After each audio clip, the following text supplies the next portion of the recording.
welcome back to the Football Chat podcast. So we're going to be talking about Brighton, continuing on our series of looking at teams in the Premier League season just gone and their prospects for the season coming up in just 2 months now.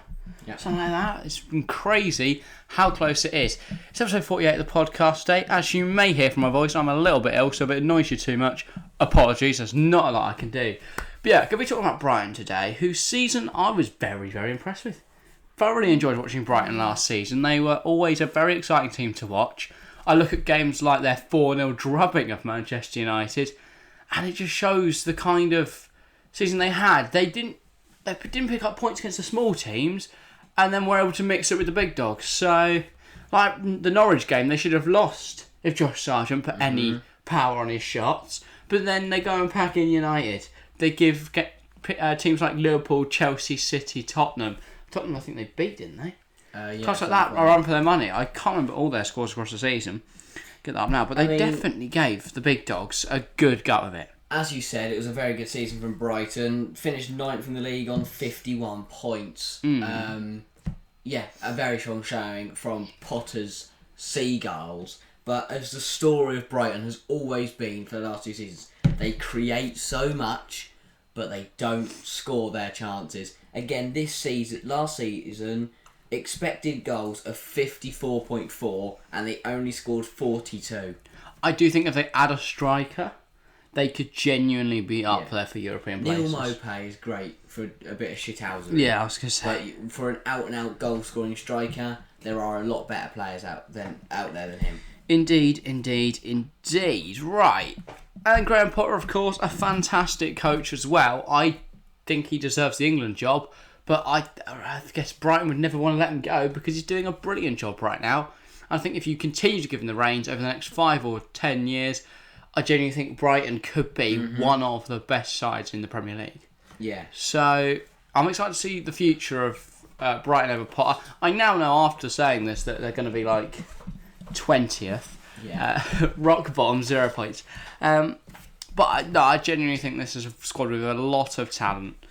Definitely. Certainly a lot going for them. They've got the mix though. They've got your kind of older players, your leaders, your strong players that are going to win you a point, in a tough away game, and they're going to fight for everything. But then you have also got your young, tricky players that are going to score your goals and create your chances, and eventually will develop into fantastic players that they can either keep or sell in a couple of years, sell on for profit. Yeah, I think they've got, as you said, a very good mix of experience and of good young talent. Going forward then, should we do our squad keep/sell? Because there's not too much to say about Brighton's season. Knocked out the cups early, very good league position considering I'd say the 8 clubs above them have all had heavy investment. It was quarters in the FA Cup, lost to Tottenham. Yeah, I guess that's not too bad. That was quite good. Wasn't quarters, can't have been. Tottenham won in the semis, must have been round 16. Round 16. Which is still decent. Carabao Cup, I have no clue, but I think it was. Obviously, it's early. No, it must have been earlier than that because I swear Tottenham got knocked out to Middlesbrough, who then lost to Chelsea. So it would have been 5th round for Brighton. No, they didn't go very far. Exactly. Yeah. It's a decent achievement. It's not like they got knocked out 3rd round. They got through 2 rounds of the FA Cup because it was the game I didn't actually know it happened. I kind of thought all the round 5 games were over. And then I saw that game and went, oh, well, that happened. It was like on the Monday night or the Sunday night or something like that. Indeed. But yeah, we'll do a squad keep or sell them. One. On the keepers, Robert Sanchez. Got to keep. What a season he had. I think he's a very, very strong keeper. Long term, probably not the best option. But you can turn him into a backup in about 5 years' time. I think he's fine for now. He did play. He has played back. He played back up to Matt Ryan for 2 years. Yeah, so indeed. Well, I think now at this point of his career, he's going to want to be playing regular football. He's 24 to be fair, so he's only going to get better over the next few years. Then Kjell Sherpin as backup. I think he's a fine backup. Absolutely no need. But cause for concern there. If you're gonna, I think that's the thing. If you're Brighton, if you're gonna go get a goalkeeper, do not bring in a backup keeper. Bring in a starting very good goalkeeper, then say to Sanchez, are you happy to sit bench or do you want to? I don't think you can bench Sanchez. He's young. He's only going to get better. I think they're happy with the young goalkeeper in that role. Maybe a better backup, Shepard. Yeah, well, with Forster currently on the market, obviously, to be fair, Forster's gone to Tottenham now. But who's the other one? Sam Johnson's on the market. Yeah. Potentially a very good backup option there if he doesn't go to Man United or something like that. And then Jason Steele, he's going to be there forever. He's 31 now. He's English, not. Ticks the homegrown quotas. Exactly. And then Thomas McGill, some young keeper I've never heard of. Tariq Lamptey. Got a key. What a signing that. Indeed. Absolutely robbed Chelsea. The thing is, I don't see a potential suitor right now for Lamptey that's a perfect fit. For Brighton, if Lamptey can stay fit, then they will have an exceptional season. Because again, he was injured for most of this season. He was injured for all of last season. If he can stay fit for the majority of the season, he isn't going to the World Cup, so he hasn't got that to worry about. If he can stay fit for the majority of the season, then he definitely can. I think you need to give him a full campaign. If he then puts together a really good run of form and can potentially then sell him for upwards of 50. But yeah, right now we're getting too much for him because obviously he is very injury prone. He's not really proved himself at the highest level. He's shown he's very, very talented, but not over a sustained period of time yet because of those injury concerns as you mentioned. Next up then, Mark Cucurella. And I think we might upset some Brighton fans here. I don't know what you're going to say, but I'm on the fence about Cucurella. If City come knocking with the right price, sell. Exactly that. So Brighton apparently want between 40 to 60 mil. I think you just can't refuse that. I think especially with Borna Sosa on the market, with David Raum on the market, there's great options out there in other leagues. So you can go and get for 10 mil, sell Cucurella at 50. I think you've smashed it there if you're Brighton. I mean, that's I think that would be a big profit as well. They sell him for 50. And then, they signed him for 15 from Getafe. And then if you have, you bring in a Borna Sosa or David Raum for 10 to 15 mil, potentially you're saving yourself you're making yourself 35 mil there. I don't think a Raum or a Sosa would be good or better. Well, I was going to say they're not a huge downgrade on Mark Cucurella, so I think if you can give Cucurella to City for 50 mil, Cucurella depends on the price. Or potentially even negotiate a swap with Zinchenko. So if you get 30 plus Zinchenko, I think you smashed it there as well. And he can play left wing back as well because obviously he can play left back, left wing back, play in the middle midfield if you want him to. So you've got options there. Adam Webster up next. Then I don't know how often he played last season. Have a look. He always scored against Chelsea. 22 appearances, 2 goals. Yeah, he's a decent defender. I'd just keep him this season. Yeah, no rush there. Lewis Dunk, leader, got to keep. Yep. Keep at the club as well. Shane Duffy. Don't really care. If sell him, if there's people interested, sell him. If there's not, just keep him around. If you can bring in a centre back, sell him. If not, they'll be weak on numbers. And then Joel Veltman as well is the only other first teamer here. Joel Veltman, good backup. Yeah. So I mean, they don't have any cover at left back. Veltman's their only cover at right back. So definite investment needed at the back for Brighton, I think. Definitely. Because they are lacking in terms of depth. Into midfield, then, they're certainly not lacking in terms of depth. No. Alexis McAllister, nailed on keep. Fantastic player. Demonstrating further their brilliant recruitment out in South America. On that as well, they have just signed Brighton, Julio Enciso. He's a Paraguayan from Libertad. I'll try and find his stats. He basically just had a mental season. Fee of 9.2 mil, very, very strong. Very, very, very good player, very good young player, and further demonstrates Brighton's brilliance and, ability to go and search out those good young players. Speaking of which, Enoch Mwepu. Again, debut season last season, did alright, and he's only going to get better. Especially with Masuma leaving, imperative you keep him and start him, I think. Again, this is my big thing about Brighton. He's another player that isn't going to the World Cup. None of their players are, I don't think. Adam Lallana, maybe. I think he's off, but anyway. Pascal Gross. Actually, he will be staying now. His contract was running out. They've given him a 2-year extension. Well, in that case, Got to be yeah, a keep. keep him. Yeah. Yeah. I think he's a good, experienced option. How old is he now? 31. Another 2 years, he'll be 33. I'll probably head back to Germany, I imagine. I don't think there's any harm in keeping him around. He's not a terrible player. He's not really starting, but he's not a terrible rotation option. Adam Lallana, on the other hand, 34 years old. I think if Lallana stays fit, he's a very good squad option as an experienced head in that team. He can come on and do a shift in the middle of midfield, and I think he's a decent player just to keep around. Because I don't think there's many places he could go, and the only places I can really think of are like the Chinese or Japanese leagues just for a bit of money. Yeah. But I'd keep him around. Decent rotation option. Yeah, I was just going to quickly check up on his contract situation and see how long he's got left. I don't know if it expires this year or not. So that's what I'm intrigued by. Yeah. Just give it a quick scroll through his transfer marked. Shout out Transmart. What a website. Honestly, I don't think I'd be able to function. Don't know if you can sponsor us, but... They probably can. They've probably got the money. So if you're watching, anyone that knows Transmart, get us in touch. We'll have a nice little sponsorship. But yeah. That would be brilliant, yes. I'm just trying to find, at the moment, his contract. But yeah, anyway... Move on to the next.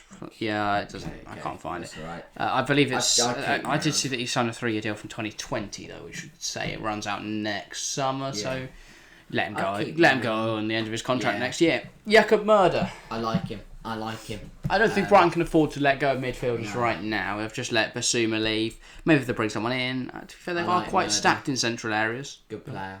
And cover out wide as well. Exactly. Same with then Stephen Alzate, very good young player. Maybe a loan. Where was he out? Where was he last season? I was gonna say I don't remember him playing. I think he was at Brighton. He might have been. Because I think he played in that 4-0 win against Brighton. Fair enough. He got 9 games this season. Against United. He's 23 years old. 9 games isn't really enough, though. I don't think. No, but again, he's a good young player. From South America again. They made some great recruiting out there, Brighton, and decent player. Next up then, Solly March offers cover at that left wing back role. I think with Cucurella leaving, they've got to keep him around. Yeah, I like Solly March. Don't know why, I've always really liked him. Yeah, they've got to keep him. Next up, Moises Caicedo. Sell, and he looks like he's going out the door. Really? Anyway. Looks like he's going out the door anyway. Where to? Can't remember. Either, I want to say Porto or someone. It is imperative that Brighton keep Moises Caicedo, in my opinion. Really? Especially when they're selling Basuma. Caicedo is a fantastic young midfielder. He don't play. He only got 8 games this season because he's 20 years old. The youngster's now coming through. Next season, he will start every game for Brighton and he'll be brilliant. Caicedo is a fantastic player. 8 appearances this season in his debut campaign in the Premier League, I believe. I don't think he got... debut campaign this season for Moises Caicedo. Looked fantastic. Especially in that 4-0 win over United. I know it's hard to look bad in a game like that, but Caicedo is a fantastic young player. Keep him. Not a chance you can let him leave. He's so good. What depends how much money you get from him. No one's coming in at 100 mil, so, or even 80 mil, something like that. So absolutely no need to get him gone. Looking at the forwards, then Neil Maupay for me, keep him, but as a bench option. Just bring him on the 80th minute, just to either time waste or just bully opponents who are tired and win you points. 32 games, 8 goals. Yeah, that says to me. You need at least 10, 11 That's 1 goal every 4 games. Yeah, when you consider that Pookie got 11 or 12 this season. I think that screams to me bench striker. Comes on, not 32 appearances, comes on, gets a goal, either saves you the game or wins you the game. So 5 big chances missed this season, 1 penalty scored. I mean, he missed that massive open goal against Leeds, didn't he? Just 4 chances created, 33 fouls, 7 yellow cards. Aerial battles lost 57 to 24-1. That says to me bench. He's too short. Yeah, but his shit outer is quality. Yeah, I'd bring him on late on, but yeah, I do think they need to bring in a striker, and that striker can't be Danny Welbeck starting. Welbeck's had a very good end to the season. He's experienced and he just comes on and scores again like Mopay. I think keep him around to just 25 games for Welbeck, but he got 6 goals, so just 2 shy of Mopay's tally in 13 less games, 11 less games. Sorry, I don't think that's bad at all from Welbeck. A very good close to the season, a fine rotation option again. Yeah. And then on the wing, Leandro Trossard is a must-keep. A fantastic campaign for him. What a season. Again, 8 goals in 34 games, similar numbers to Malpay, but considering Malpay's the striker and Leandro Trossard is out wide, that is, absolutely fine. 5 big chances created, 3 big chances missed. His assist tally was 3 for the season, so 11 goal contributions in 34 games. It's not setting the world on fire, but it's a decent season. He does what he needs to do for Brighton. Yeah, indeed. Brighton's centre-back score loads of goals as well. Yeah. So I think Julio Enciso, though, is a potentially... I don't think he could start yet. No. But, I mean, he can't do worse than Mopay, can he, surely? I think maybe if you give him a run on the side, he could prove... He definitely can. Okay, fair enough. But I don't think he would do. I don't know, maybe not first season. I'd bring him in slowly. Yeah. Because you see it so much nowadays, bringing these young players in, give them loads of game time first season, they underperform and they don't get a chance again. So you've got to bring them in slowly. Yeah. Right. Transfer news then. We did ask what keep or sell. We've identified they need defenders, they need attackers. They're probably going to sell Cucurella. Mm-hmm. And then we also briefly mentioned that Julio Enciso. And he is pretty much he's the only player they've signed so far. 9.5 mil is quite expensive, but I think he'll do well. He's a little bit small. He's a little bit lightweight, I guess you could say, for the Premier League game, but I think after a few seasons at the top flight, I think he'll be all right. Definitely. And then this is something discussing Cucurella. Not anymore.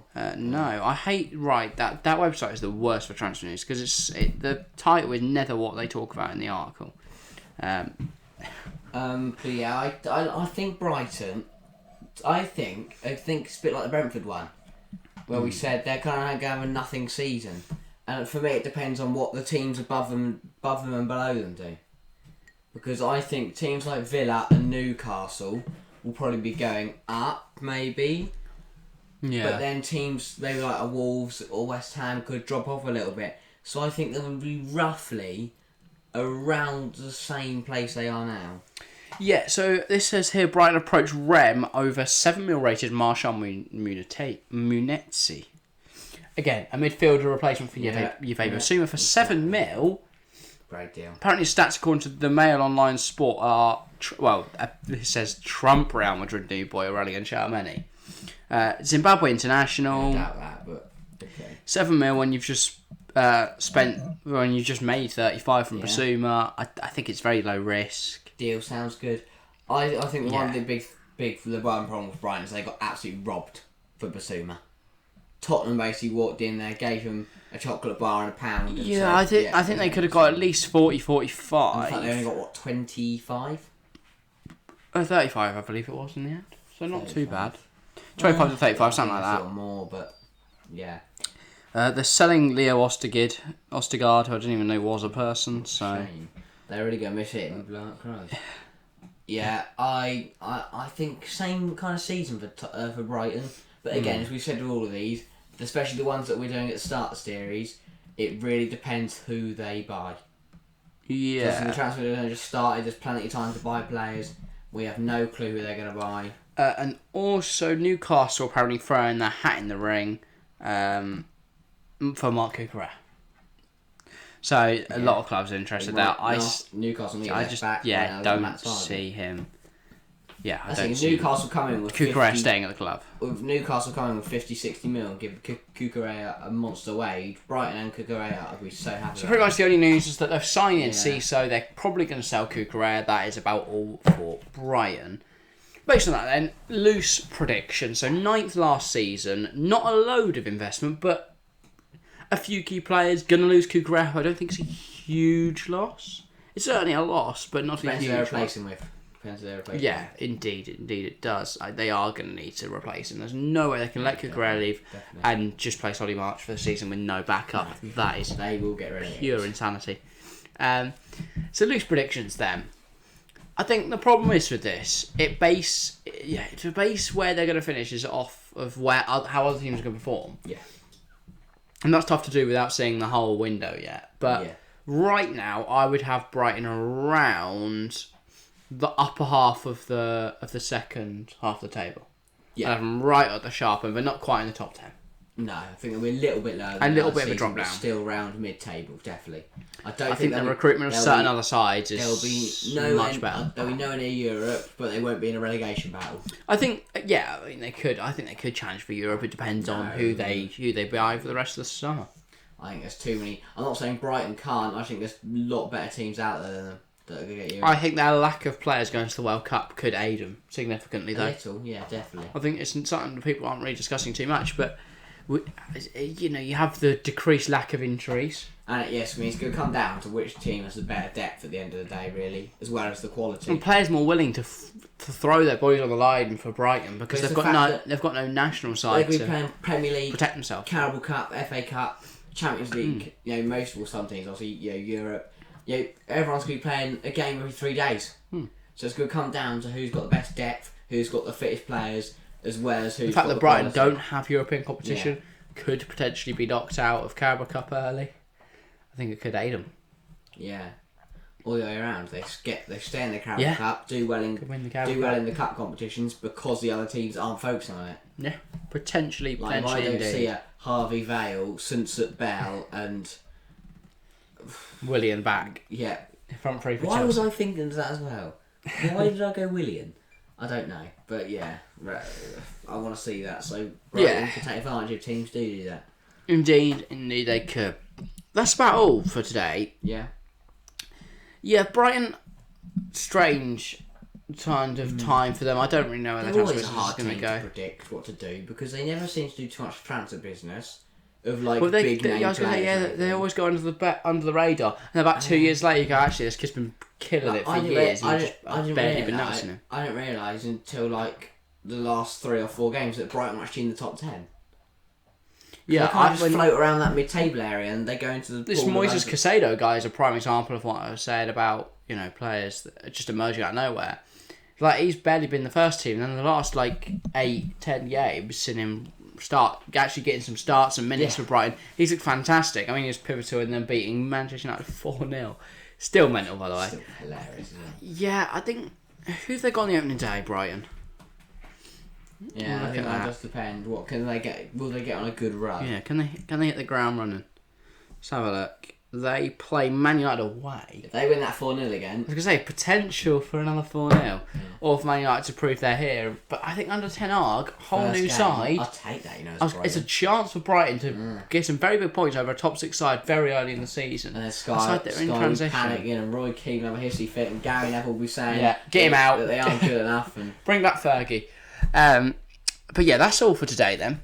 Episode 48. Next time it will be Chelsea. Wow, what a tasty one. Hopefully they actually sign someone before we do that. He is now. Wow, who knows what's happening with Lukaku? It's not like it's been announced or anything. See you next time for that one. If you are on YouTube, head on over to the Spotify. On Spotify, head on over to the YouTube. Share that over across the platforms. Hit all the fun buttons that do fun things. And yeah, so this is going out on the Sunday, so next episode will be out on Wednesday, so look out for that, episode 49, and then episode 50, Friday, Crystal Palace. If you're a big fan of the other birds, Eagles. If you hate seagulls, love the Eagles, look out for that on Friday. But yeah, make sure to keep your eyes out across the 2 channels, loads of content coming up the next 2 weeks. We'll probably have a little mini break after either Palace or the club after that, to do some Women's Euros content just before that starts. Now we'll be live streaming that on YouTube, the Women's Euros game, so make sure to look out for all of that across the latter half of July as well. But yeah, thank you all very much for watching, and we'll see you next time. See ya.